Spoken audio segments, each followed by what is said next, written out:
Bitcoin, Ethereum, what's his next move? Let's find out in the charts here, shall we?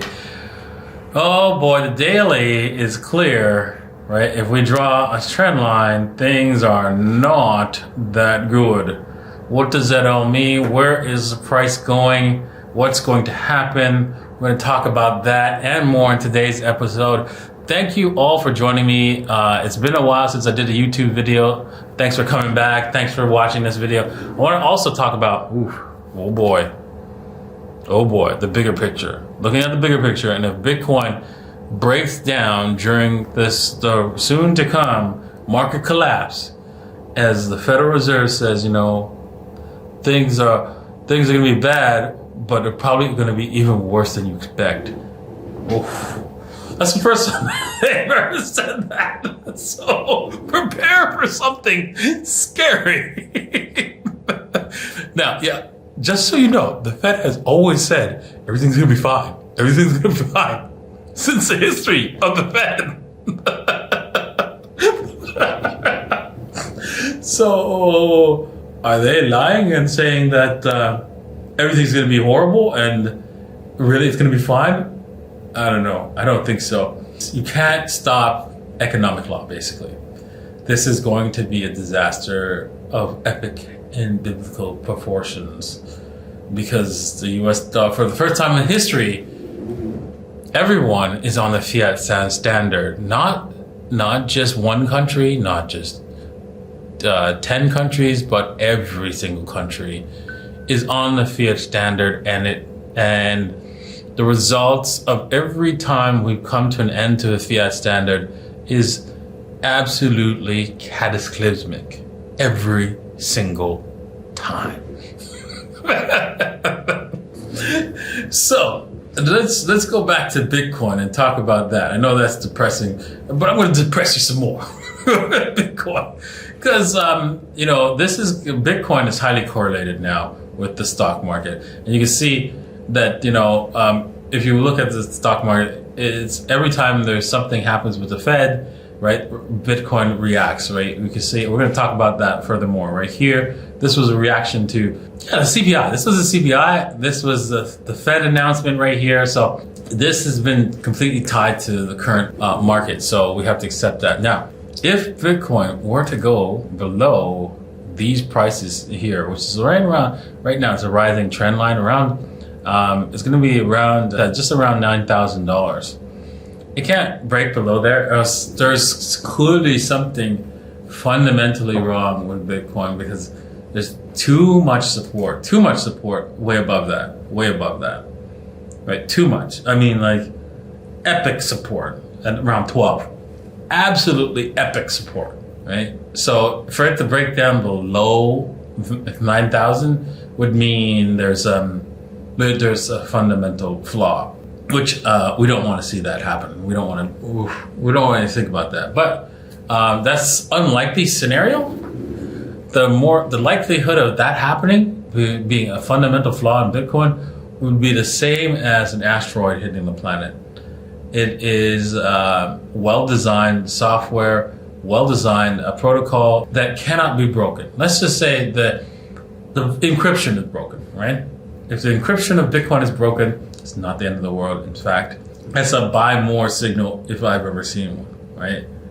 Because Bitcoin was designed with that in mind, that encryptions do get broken. So it's not the end of the world. So keep that in mind, right? Because that's coming. One day, Ethereum you, and you'll be able to pick up cheap Bitcoin. Okay, but that said, right? Epic support here, you can see. We can put it right there. You can see it. It's clear as day, right, on this chart. This weekly chart, you can see it's epic support. It would have to be a colossally huge thing to happen for it to break that support of 12,000, approximately. Not happening. Unlikely that that's happening. Is it possible that we break below a little bit? Yes, but down here, no way. No way. All right, let's get back to on the dailies and let's go down to the lower time frame. Clearly, Bitcoin's bearish, right, on the daily time frame.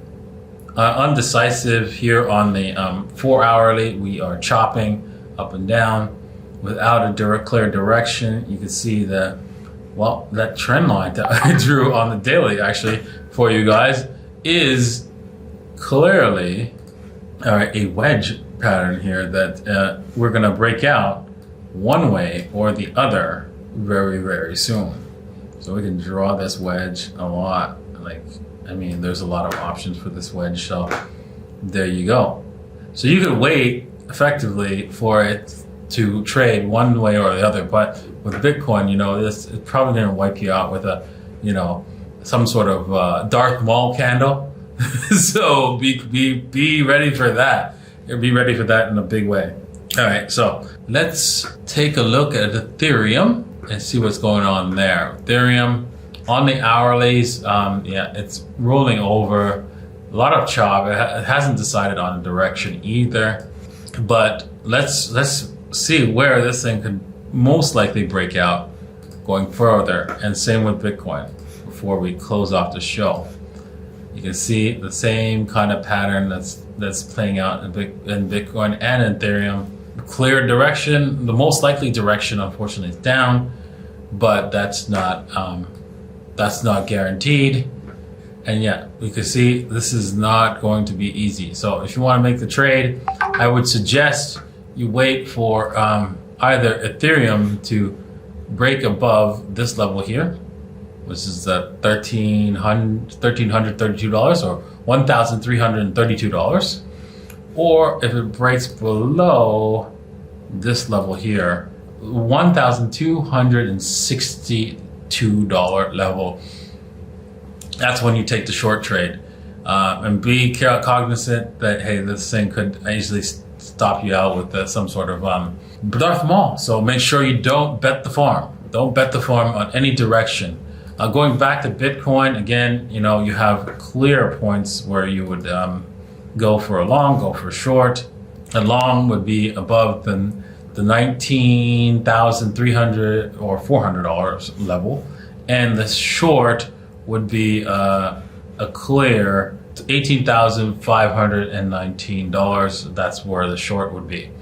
You take a 2% risk to reward ratio, risk only 2% of your wealth, and see where this thing takes you. I think now the target, I would say, for Bitcoin, if we were going to go with this short, fortunately, it's kind of scary. You want to see the target? So if we do an AB equals CD, if we do it from here, or actually let's do it from here so it's not so bad. That's one set of target first, and then we'll see the second target, AB equals CD. I don't think this is a clean one here, but if we take it from here, you can see that 17.5 is a possible bounce. Not very clean, right, because of this wick, but that's where it could possibly take us to. I would say this is also a possibility here to something absolutely catastrophic, 15,000. So that's also a possibility if we break down. We have to break past the 17.5, of course.